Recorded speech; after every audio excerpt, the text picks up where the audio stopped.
Hello student, I am Preeti Hadda, assistant professor of history. आज का हमारा जो टॉपिक है वो है वाणिज्यवाद। कि वाणिज्यवाद क्या है, कैसे इसका जन्म हुआ, कौन कौन से इसके कारण रहे, क्या इसके उद्देश्य रहे, क्या इसकी विशेषताएं रही, कौन कौन से इसके प्रभाव रहे, इन सब के बारे में हम पढ़ेंगे। तो वाणिज्यवाद जैसे नाम से ही स्पष्ट है, वाणिज्य यानी व्यापार से संबंधित विचारधारा।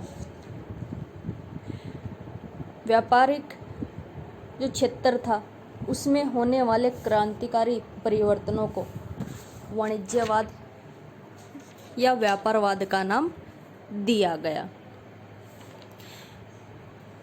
आपको ध्यान हो, पिछले सेमेस्टर में हमने पढ़ा था सामंतवाद के बारे में और चर्च के बारे में। तो मध्यकालीन यूरोप जो था उसमें दोनों का ही गहरा प्रभाव रहा है, सामंतवाद का भी और चर्च का भी। और इन दोनों ही चीज़ों ने व्यापार और वाणिज्य को विकसित होने नहीं दिया। आर्थिक विचारधारा जो थी वो संकुचित थी, लेकिन धीरे धीरे परिवर्तन आने शुरू हो गए। पुनर्जागरण और धर्म सुधार आंदोलन के कारण वैज्ञानिक और भौगोलिक उन्नति हुई, जिससे यूरोप के जो देश थे उनका संपर्क पूर्वी देशों के साथ शुरू हुआ और उन्होंने उन देशों के साथ व्यापार करना शुरू कर दिया। नए नए क्षेत्रों की खोज हुई। तो इन सभी के कारण यूरोप के व्यापारिक जगत में क्रांतिकारी परिवर्तन हुए। आर्थिक विचारों में परिवर्तन आने लग गए। कृषि के स्थान पर व्यापार और वाणिज्य को आर्थिक संपदा का जो साधन था माना जाने लग गया। तो इन्हीं को नाम दिया गया व्यापारवाद या वाणिज्यवाद। जो वाणिज्यवाद शब्द है उसका प्रयोग सबसे पहले एडम स्मिथ द्वारा अपनी पुस्तक वेल्थ ऑफ नेशन में किया गया था। 1776 में उन्होंने अपनी पुस्तक प्रकाशित की थी और इस शब्द का प्रयोग उन्होंने स्वतंत्र व्यापार की नीति का समर्थन करते हुए वाणिज्यवाद की आलोचना के रूप में किया था। एडम स्मिथ के बाद विलियम कनिंघम ने इस शब्द का प्रयोग किया शक्ति की एक इकाई के रूप में 1882 में। तो इसके बाद धीरे धीरे इस शब्द को लोकप्रिय बना दिया गया तत्कालीन जो विचारक रहे, आर्थिक विचारक, उनके द्वारा। तो वाणिज्यवाद था क्या? वाणिज्यवाद उन नियमों का एक अस्तित्व रहा है या संग्रह रहा है जिसके द्वारा व्यापार और उद्योग को संचालित करने का कार्य राज्य द्वारा किया गया था। सभी राज्यों द्वारा अपने आर्थिक क्षेत्र के लिए नियम बनाए गए और उन नियमों को पूरे देश पर लागू कर दिया गया। अपने देश पर लागू करने के साथ साथ दूसरे देशों के साथ जो व्यापार होता था उन देशों पर भी एक तरह से इन नियमों को लागू कर दिया गया था। वाणिज्यवाद का जो समय रहा है वो 14वीं शताब्दी के अंत से लेकर 15वीं शताब्दी के आरंभ तक ये विचारधारा क्या थी, विकसित होनी शुरू हो गई थी और 17वीं शताब्दी में अपने पूर्ण विकसित रूप में ये विचारधारा सामने आई। इसके उद्देश्य क्या रहे कि वाणिज्यवाद के उद्देश्य क्या थे? तो वाणिज्यवादी जो थे उनका नारा था अधिक मात्रा में सोना और चांदी प्राप्त करके अधिक शक्तिशाली बनना। यही कारण था कि कुछ लेखक और विद्वानों ने इस विचारधारा को धातुवाद का नाम भी दिया है, यानी कि वाणिज्यवाद को धातुवाद के नाम से भी जाना जाता है। वाणिज्यवाद के कुछ प्रमुख उद्देश्य इस प्रकार हैं।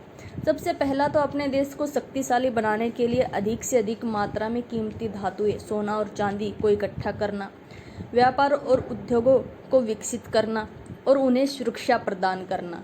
यानी कि अपने देश के जो व्यापारी वर्ग था या उद्योग धंधे थे, कारखाने वगैरह जो थे, उनके लिए ऐसे आर्थिक नियम बनाना ताकि उनको सुरक्षा प्रदान की जा सके, संरक्षण प्रदान किया जा सके। देश के आयात और निर्यात के लिए ऐसे नियम लागू करना जिससे व्यापार का जो संतुलन है हमेशा देश के अनुकूल रहे। स्थानीय और प्रांतीय आर्थिक नीतियों को समाप्त करके पूरे देश के लिए एक ही तरह की आर्थिक नीतियाँ बनाना, अपने देश की आय बढ़ाने के लिए नए नए तरीके सामने लाना, देश के लिए उचित और अनुचित तरीके से उपनिवेश प्राप्त करना और इन उपनिवेशों में व्यापार और वाणिज्य के नियम इस प्रकार लागू करना ताकि अपने देश को अधिक से अधिक लाभ प्राप्त हो सके, और अंतिम जो उद्देश्य है वो राष्ट्रीय बचत को बढ़ावा देना। तो ये वाणिज्यवाद के कुछ प्रमुख उद्देश्य रहे।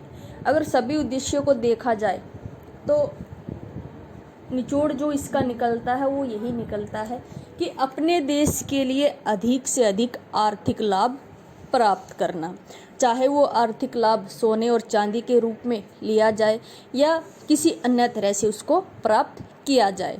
अब है वाणिज्यवाद को जन्म देने वाले कारण कि क्या कारण थे जिनके कारण वाणिज्यवाद का जन्म हुआ। तो वाणिज्यवाद के लिए कोई एक कारण उत्तरदायी नहीं था, अनेक कारण ऐसे थे जिन्होंने मिलकर वाणिज्यवाद को जन्म दिया। पहला जो कारण बताया गया है वो बताया गया पुनर्जागरण कि 16वीं शताब्दी में शुरू होने वाली सांस्कृतिक प्रगति ने वाणिज्यवाद को विकसित करने में अपनी महत्वपूर्ण भूमिका निभाई, क्योंकि पुनर्जागरण के कारण ही लोग जो थे उनकी सोच बदली।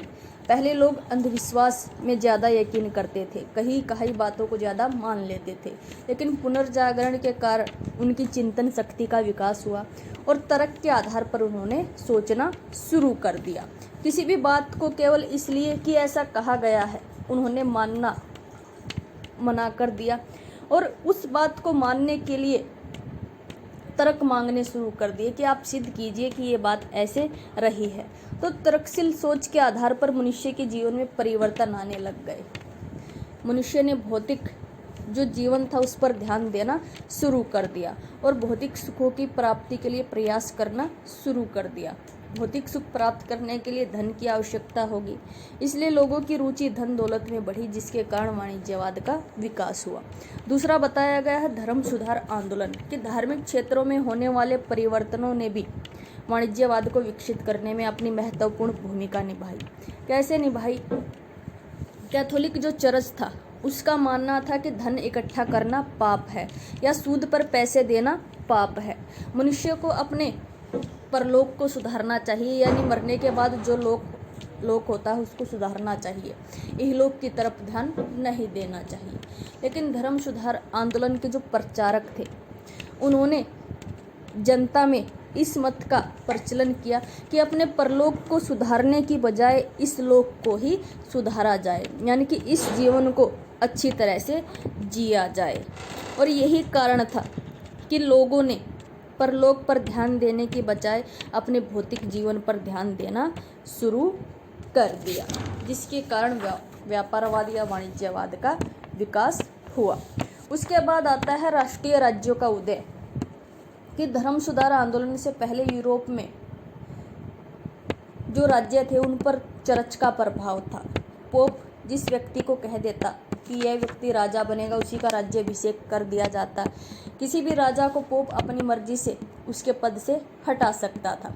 तो एक तरह से राजा आप कह लीजिए पोप के हाथों की कठपुतली थी।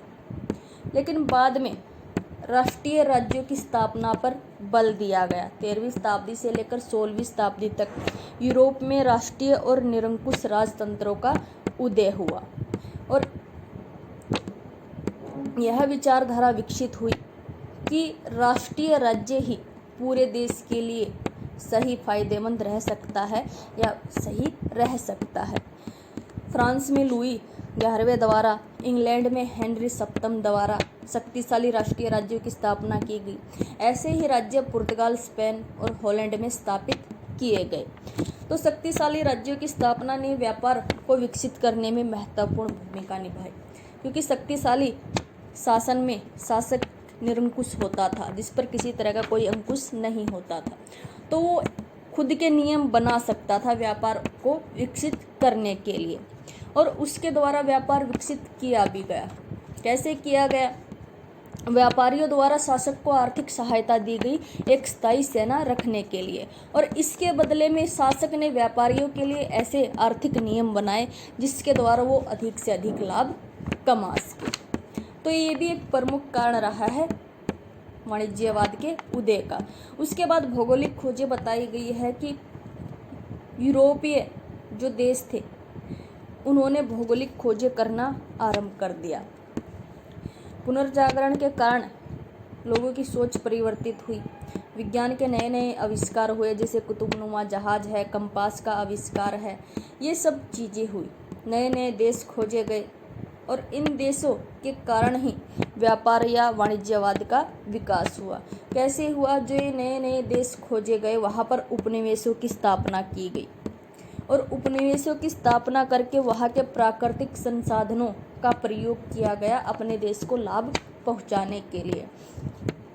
कारखानों के लिए कच्चा माल इन देशों से प्राप्त किया गया और फिर उसी कच्चे माल से माल तैयार किया गया और उसी माल को उन्हीं देशों में बेचा गया ऊंची कीमत पर। तो इससे लाभ किसको हुआ? उन देशों को हुआ जो इन सब पर नियंत्रण रखे हुए थे। अगला जो पॉइंट दिया गया है वो है जनसंख्या में वृद्धि, कि यूरोप की जनसंख्या में तेजी से वृद्धि हुई। 1485 से लेकर 1603 ईस्वी तक इंग्लैंड की जनसंख्या 35 लाख से बढ़कर 50 लाख हो गई। तो जनसंख्या ने दो तरह से वाणिज्यवाद को प्रभावित किया। एक तो लोगों की सस्ती मजदूरी जो थी वो मिलने लग गई, दूसरी वस्तुओं की मांग बढ़ गई जिससे व्यापार का विकास हुआ। धातु प्रणाली, बैंक प्रणाली का प्रचलन बताया गया है कि अब जो व्यापार था वो सोने और चांदी के रूप में होता था। एक तो इसके कारण वाणिज्यवाद का विकास हुआ। दूसरा क्या था? बैंकों की स्थापना की गई। बैंक ऑफ इंग्लैंड है, बर्लिन का रॉयल बैंक है, फ्रांस का बैंक है। इन बैंकों की स्थापना की गई। इन बैंकों ने आंतरिक और विदेशी व्यापार के लिए लोगों को कर्ज दिया, पूंजी के निर्माण में महत्वपूर्ण भूमिका निभाई। ऐसे ही मध्यम वर्ग का उदय बताया गया है कि मध्यम वर्ग ने वाणिज्यवाद को और वाणिज्यवाद ने मध्यम वर्ग को आगे बढ़ाने में महत्वपूर्ण योगदान दिया। दोनों ही कारक एक दूसरे से जुड़े हुए हैं, यानी कि एक ही सिक्के के दो पहलू आप कह सकते हैं। व्यापार विकसित होने से नगरों का विकास हुआ, जिससे मध्यम वर्ग का उदय हुआ और मध्यम वर्ग ने अपनी योग्यता से व्यापार को विकसित करने में महत्वपूर्ण भूमिका निभाई।